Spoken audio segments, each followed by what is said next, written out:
esse resultado pode ter turbinado o Palmeiras, porque se eu sou jogador do Palmeiras, eu ia estar muito preocupado com o jogo de volta e tentar administrar o jogo de domingo. O jogo de amanhã pode ser o jogo do título do Palmeiras. Se o Palmeiras ganhar do Cruzeiro, o Palmeiras abre uma vantagem de 3 pontos, 2 vitórias a mais, ou seja, 2 rodadas para tirar essa vantagem. Com 8 rodadas. Com 8 rodadas pela frente, ou seja, o Flamengo pode ter desperdiçado por causa de uma postura, para mim, inexplicável, a chance de ser campeão. Libertadores não está nessa conta? Não, a Libertadores está muito na conta, mas se os jogadores do Flamengo querem ficar concentrados no jogo de quarta-feira, o que eu entendo, conversem com o técnico tem que observar isso e use um time completamente alternativo, porque além de tudo, alguns jogadores do Flamengo que vão jogar na quarta-feira estiveram em campo desde o início. Mas eu entendo justamente por esse lado. Hoje era um jogo para mexer um pouco mais no time, para mesclar mais, até por uma questão física. Então, mas aí eu acho que precisa ter uma conversa, porque eu conversando, por exemplo, com o Zé Elias ontem, e já conversei com isso em outras oportunidades, com mais jogadores, é muito difícil tirar a cabeça do jogo do meio de semana. É muito difícil. Porque o clima de decisão que o Flamengo enfrentou no jogo contra o Racing no Maracanã, o mesmo vale para o Palmeiras no jogo contra a LDU. O Flamengo tem uma pedreira, que é jogar no cilindro, apesar do Flamengo ser muito melhor. Então, esse jogo era um jogo que tinha que administrar. E a única coisa que o time não podia, para vencer uma equipe muito inferior, é mudar de postura. Era entrar com baixa concentração. E aí a gente viu, por causa dessa baixa concentração, erros de passes, erros de posicionamento, lentidão. No lance do gol, o Danilo dá o pé que o Breno Lopes gosta de chutar, marca a distância, ou seja, o time entrou porque entrou em campo, ele não entrou em campo para competir como se estivesse disputando um título. Então ali eu acho que foi o grande problema. Os números, para responder sua pergunta, tem que demorar um pouquinho. Posse de bola, mais passe, tem muito mais a ver com a ideia de jogo do Fortaleza, que era não ter a posse de bola e não ter que trocar a bola, do Flamengo de ter lá na frente, mas quando a gente fala de qualidade de execução de ideias, o do Fortaleza foi melhor. Pois é, olhando para o time do Flamengo, o time que entrou titular, ele colocou Emerson Royal, Danilo Léo Pereira, ok, Ayrton Lucas, Jorginho, tudo bem, ele tirou, aí coloca o Juninho. Aí vem o Saul, o Arrascaeta, ok, o Arrascaeta titular, e poderia ter descansado o Arrascaeta, claro. Aí ele coloca o Plata. Ele coloca o Bruno Henrique, ele coloca o Samuel Lino. São todos jogadores que talvez entrem no segundo tempo. Mas não são jogadores totalmente entraram, titulares. Né? Esse é o problema. Mas eu não consigo enxergar isso de dispersão do time do Flamengo. Eu não sei, eu não consigo enxergar isso de preguiça. Era um Flamengo, eu não vejo isso. Era um Flamengo diferente, Marcela. Principalmente do meio para frente, né? E do meio para trás, como eu falei, esse gol que o Flamengo tomou aí, o Flamengo titular também toma. Isso é o que torna o Flamengo, o melhor Flamengo, imperfeito, porque não existe perfeição. A gente sempre vai falar alguma coisa. Essa linha alta do Flamengo, que se expõe a contra-ataque do adversário, isso acontece em todo jogo, inclusive em jogo que o Flamengo vai bem. Agora, a ausência lá na frente é que assustou. O time passou a jogar um pouquinho depois que entra o Luiz Araújo. Quer uma comparação, professor? Um pouquinho. Só uma comparação. O Flamengo marca alto, marca pressão, que obviamente, concordo contigo, expõe a equipe aos contra-ataques. Para que os contra-ataques não aconteçam, você precisa ter a pressão na frente para esse passe não sair com qualidade. Quantos contra-ataques o fortíssimo Palmeiras conseguiu contra o Fortaleza no jogo do final de semana? Contra o Flamengo no final de semana. O Fortaleza conseguiu mais hoje. Sim, nível de atenção. Porque a pressão na frente foi uma pressão mole, preguiçosa, do time que estava pouco concentrado. Estou falando que o Flamengo não queria ganhar. Eu acho que nessa questão, quando a gente está falando de seres humanos, o Flamengo não conseguiu se concentrar. E aí cabe a cada profissional que está disputando o título, porque quem vai ganhar o título de campeão brasileiro vai ser quem joga ou no Palmeiras ou no Flamengo. Não vou ser eu, não vai ser o jornalista. Não ser... Então, eu acho que é uma questão do trabalho dos jogadores, ainda no futebol, que é cada vez mais profissional, terem essa noção, essa autocrítica, essa avaliação, olha, eu não estou conseguindo. Felipe, eu gostaria de começar fora hoje. Eu sei que é difícil falar. Mas se há um monte de gente falando isso, é complicado, hein? Você acha que não dava para enfrentar o Fortaleza? Se fosse eu acho difícil um jogador chegar para o treinador e falar isso. Eu não consigo enxergar algum jogador falando para o Felipe Luiz, eu não quero entrar no Campeonato Brasileiro, que também é um campeonato que você está lutando pelo título, para jogar contra o Racing pela Libertadores, pela semifinal. Não consigo. Eu não consigo, eu acho difícil. Mas eu acho que alguém chegar nessa sinceridade. Assim. Eu acho que em alguns casos dava para contar com esse afã. Por exemplo, um jogador como o Wallace Ian. Eu acho que é um jogador com mais motivos para correr atrás da bola como se fosse o último prato de comida do que qualquer outro. Sim. Né? Acho que tem alguns outros casos, e que também vão jogar contra o Racing, que eu não mexeria. O Jorginho, por exemplo. O Jorginho acho que é um jogador que não, essas coisas não passam por ele. Mas como organismo hoje, o Flamengo foi preguiçoso. O Flamengo desperdiçou um pedaço muito importante do jogo. Eu acho a palavra disperso melhor. Alguém se salvou na partida hoje do time do Flamengo? Algum jogador se salvou para você olhar para jogar aqui? Bem jogou bem, jogou muito bem. Ninguém. Difícil. Hoje ninguém se destacou. Principalmente do meio para frente, principalmente no jogo com bola. Aí ninguém teve uma atuação sequer mediana. Do Plata. Diz para baixo. Do Plata, quem se espera muito também. Jogador muito discreto em campo, pouco participativo. O que a gente viu o Carrascal fazer no Maracanã, né? Buscar a bola toda hora, com confiança, indo para cima, foi tudo que faltou aos jogadores do Flamengo hoje.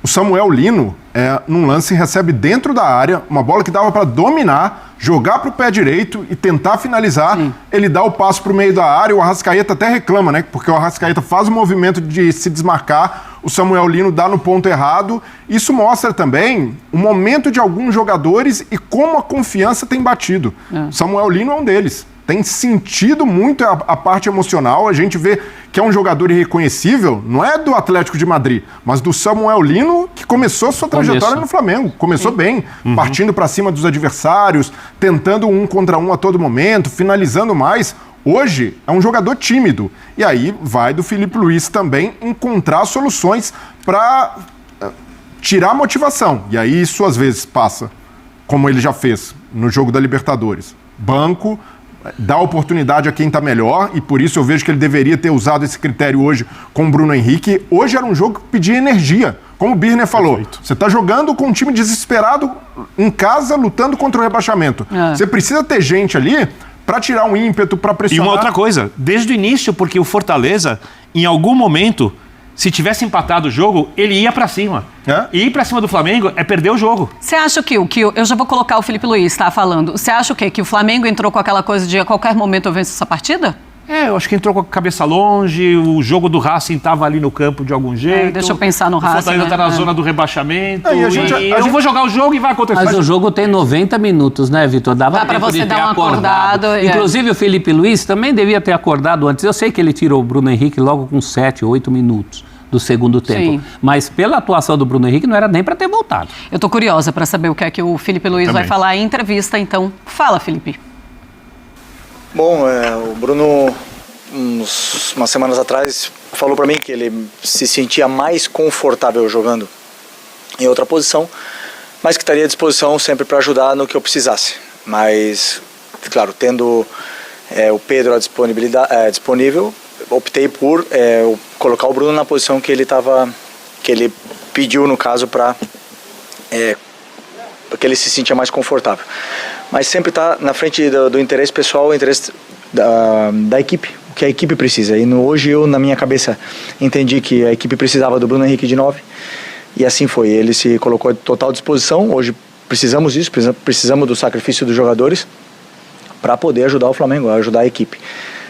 Infelizmente não conseguimos a vitória, e sempre vai cair a culpa nos jogadores de sempre. Vão sempre os que estão fora, eram os que deveriam ter jogado. O que acontecesse? O Flamengo entrou contra o Fortaleza como um super favorito na partida de hoje, e com essa vitória o Fortaleza pelo menos deixa a vice-lanterna do Campeonato Brasileiro, vai ali para a 16ª colocação, ainda 17ª colocação. Ainda é uma situação muito difícil do Fortaleza no Campeonato Brasileiro, mas está nessa luta contra o rebaixamento, enquanto o Flamengo, que poderia dormir na liderança da competição, não consegue fazer, segue então na vice-liderança do Brasileirão da Série B. Estou ao lado do Vitor Birner, Breiler Pires, eu disse que ia ser difícil, e também do professor Celso do Breiler. Professor, tudo bem? Boa noite. Tudo bem, Marcela, boa noite. Elegante Marcela Rafael. Obrigada, boa noite, viu, professor? Breiler, boa noite, Birner. Pô, no meio de tanto R aí, um Zelt fica até fácil, né? É verdade, ajuda. É isso, Marcela. Tínhamos aí um duelo muito desigual. Né? Um time que luta pelo título contra o outro que briga para não cair. Um dos melhores visitantes contra um dos piores mandantes. melhor ataque contra uma das piores defesas, mas o que nós vimos na prática foi um Flamengo, é verdade, há de se ressaltar os desfalques, mas o Flamengo tem um elenco tão bom que você olha o Flamengo desfalcado e nem sente tanta diferença assim. Eu acho que os problemas do Flamengo hoje, antes de passar pelos desfalques, passaram por alguns problemas que o próprio Flamengo inteiro tem. Essa coisa da linha avançada que dá a oportunidade dos contra-ataques, e não foi um só o do gol, a gente está vendo aí o Ailton Lucas salvando uma bola em cima da linha, antes do gol, o próprio Breno Lopes deitou e rolou no primeiro tempo, acabou sendo uma merecida vitória do Lion, que precisava, pelas contas da diretoria, de 6 vitórias em 10 jogos. Agora faltam, entre aspas, só 5, mas essa uma de hoje foi contra um gigante. Então temos um Fortaleza vitaminado daqui para frente, vitaminado também pela derrota do Vitória para o Corinthians, e um Flamengo que desperdiçou sim uma chance de continuar correndo cabeça a cabeça com o Palmeiras, pelo menos até o jogo de amanhã, onde também a vitória do Cruzeiro não será boa para o Flamengo, uma vez que o Cruzeiro estará ressuscitado nessa briga. É verdade. Foi bom para o campeonato, né, Marcela? É sempre bom. A briga é muito boa, né, pelo título do Campeonato Brasileiro. Diz Fortaleza na 17ª, Fortaleza na 18ª colocação, tá? O Vitória é o 17º colocado, Fortaleza agora com 27 pontos. Então tem toda essa conta de 5 vitórias, né? Eram 6 vitórias que o Fortaleza precisava para fugir desse rebaixamento, agora 5 vitórias, mas eu tenho certeza que ninguém lá na diretoria do Flamengo, nem os próprios jogadores do Flamengo estavam imaginando que poderiam vencer o Flamengo mesmo jogando em casa. Deixa eu dar boa noite também para o Breiler Pires. Fala, Breiler, tudo bem? Jogo muito ruim do Flamengo, mas assim, é um Breno que vai muito bem, um Breno Lopes vai muito bem, um Breno que vai muito bem no gol. Isso aí, Marcela. Boa noite para você, para o Prof, para o Birner, para o Fã de Esportes. A gente precisa falar também do Fortaleza, né, que vence o jogo. O Prof ressaltou essas discrepâncias no campeonato, mas quem vinha observando o jogo do Fortaleza nas últimas rodadas percebeu uma reação. Martim Palermo conseguiu pelo menos colocar o Fortaleza de volta no jogo, e o Fortaleza contra o Cruzeiro criou muitas chances para empatar. Contra o Vasco, com um jogador a mais, também martelou e teve oportunidade para isso. Então era um time que ao menos vinha jogando. E mais uma vez contra o Flamengo foi competitivo, mesmo sem a bola. O Fortaleza era muito perigoso nos contra-ataques. Fortaleza mereceu até mais de um gol pelo que fez no primeiro tempo. Mas do lado do Flamengo, elogiando a partida, a entrega dos jogadores do Fortaleza e até a proposta de jogo do Palermo para hoje, né, que colocou atacantes mais leves, jogou sem um centroavante, já que o Lucero estava suspenso, ele vai com o Adam Barreiro ali circulando bastante pela frente, então isso causou muito desconforto à defesa do Flamengo. Agora, do lado do time visitante, um jogo de muitos erros. E aí a gente fala no momento defensivo, o Flamengo batendo cabeça a todo momento com esses contra-ataques do Fortaleza, não conseguindo marcar. No meio-campo, a bola o tempo inteiro muito quente no pé dos jogadores do Flamengo quando precisavam acelerar, ou o oposto. Um jogo muito moroso, uma posse de bola bastante estéril. O Bruno Henrique no intervalo fala sobre isso, né? A gente está jogando com pouca posse. O Flamengo teve 80% de posse, mas o Bruno Henrique certamente teve essa percepção porque era uma posse de bola que tocava a bola para o lado, não fazia chegar no ataque. E a posse dele era 0. O Bruno Henrique não pegava. Não tinha percepção. O Bruno Henrique jogou muito pouco, tanto é que acaba substituído no segundo tempo pelo Luiz Araújo, e aí vai um ponto. Eu sei que é uma maratona de jogos, Flamengo muito mobilizado na Libertadores, adversário duríssimo que é o Racing, enquanto isso descansando, se concentrando total para o jogo do meio da semana, mas algumas opções do Felipe Luiz, mesmo com o Flamengo desfalcado, para mim são questionáveis, e a principal delas, Bruno Henrique, diz que não quer jogar mais como centroavante. Ele até tenta se explicar ali no intervalo, diz que quando o Pedro não tiver à disposição eu faço, mas quando tiver o Pedro eu quero jogar aberto pelo lado. Mas se o jogador se manifestou publicamente, dizendo que não se sente confortável ali e não está em boa fase, Bruno Henrique não tem jogado bem, não faz sentido. Em algum momento, o Filipe Luís também precisa se desapegar um pouco dessas hierarquias que ele estabelece. O Bruno Henrique é um jogador que eu adoro, um ídolo histórico do Flamengo, mas hoje não tem feito por merecer oportunidades. Você acha que ele não deveria ter sido titular? Para mim, não. E aí, o Flamengo tem um leque de opções. E aí, poderia jogar o Plata ali como uma referência, o Wallacian entrando logo de cara, tem a opção do Juninho, que passou a ser escanteado, voltou a jogar hoje e não jogava desde agosto, mas há opções para isso. Então, o Filipe Luís, em alguns momentos, essa é a minha única crítica, assim. O Filipe Luís, eu entendo ali por vestiário, por histórico do atleta, por ter jogado com o Bruno, mas nesse momento algumas opções não fazem sentido só pelo nome. E hoje o Bruno Henrique se mostrou ali um jogador um pouco participativo, até entendo, foi importante contra o Racing ali, participou do lance do gol, mas para mim, até pela proposta de jogo do Fortaleza, acabou sendo, nem tanto pelo jogador e pela má fase, mas pela função que exerceu, uma função pouco utilizada pelo Flamengo no jogo de hoje, que teve uma posse de bola muito burocrática. Sim. Eu quero mostrar uma tela, Vitor Birner, inclusive para falarmos já se o Filipe Luís poderia ter feito algo diferente do que ele fez na partida de hoje, e são os números da partida. Vamos lá, o Fortaleza com 20,5 posses de bola. Até porque o Fortaleza, ele marca no começo do primeiro tempo. E olha que antes do gol do Breno Lopes, o Fortaleza já tinha perdido uma grande chance, tá? A posse de bola do Flamengo, quase 80%. A finalizações, 17 do Flamengo a 5. No alvo, 3-2. Grandes chances, 4-1. Ações a rival, 34-4. E passes completos, 618-106. Dá para falarmos que hoje o Fortaleza faz o gol com o Breno e depois tem sorte para não deixar o Flamengo empatar essa partida, ou não? O Flamengo não foi eficiente e o Filipe Luís poderia ter feito algo totalmente diferente do que aconteceu hoje nessa partida. Bem, Marcela, boa noite a você. Boa noite. Professor Celso Zelt, Breder, aos fãs e às fãs do esporte. Sim. Eu não acho que é uma questão tática, eu não acho que é uma questão de escolhas do técnico, eu não acho que é uma questão só do Bruno Henrique. Eu acho que o Flamengo hoje foi um time, principalmente no começo do jogo, preguiçoso. Postura de time que estreava no Campeonato Carioca na fase de classificação, um jogo que não vale absolutamente nada. E era um jogo de disputa pelo título. Era um jogo em que o Flamengo deveria pressionar o Palmeiras na partida de amanhã. O Palmeiras tem uma pedreira amanhã, um jogo duro, em que o Palmeiras, desgastado da partida de quinta-feira, quando os jogadores precisaram correr muito atrás do time da LDU, terá, em tese, muita dificuldade para ganhar a partida. Jogo aberto, sem favoritos. Hoje, o Flamengo era favorito. Vai poupar? Abel vive dilema no Palmeiras antes de sequência que pode decidir. O ano Abel Ferreira vive um dilema que pode ser decisivo para o destino do Palmeiras em 2025.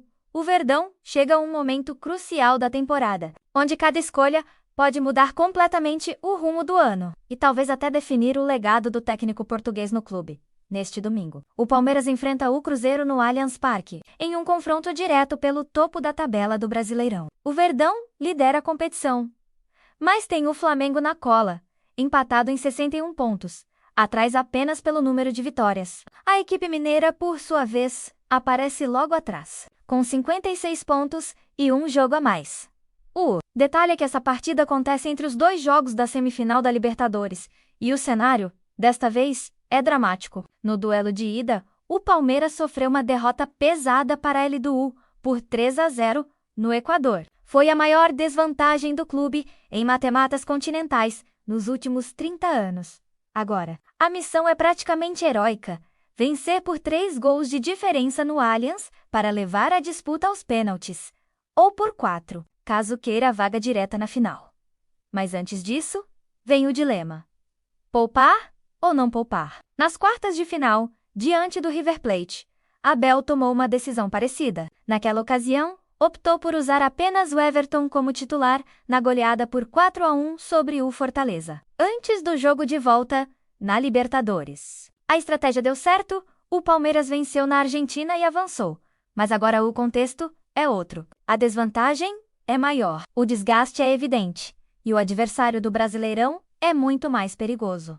O Cruzeiro chega descansado, teve a semana inteira livre para se preparar e vem embalado, sonhando com o título nacional. Para o time mineiro, Vencer o Palmeiras no Allianz é a chance de entrar de vez na briga e mostrar força contra o atual bicampeão brasileiro, já o Palmeiras. Além de precisar administrar o físico, tem problemas concretos no elenco. Piquerez está suspenso e não poderá atuar, abrindo espaço para o jovem Jefté. Aníbal Moreno, com um edema na panturrilha, deve continuar fora. E isso limita as opções no meio-campo. Alan, que havia sido suspenso, recebeu efeito suspensivo e foi liberado de última hora, menos um alívio para Abel Ferreira, que vê seu setor de criação com poucas alternativas. Emiliano Martínez, criticado após a atuação fraca contra a LDU, deve ganhar nova chance.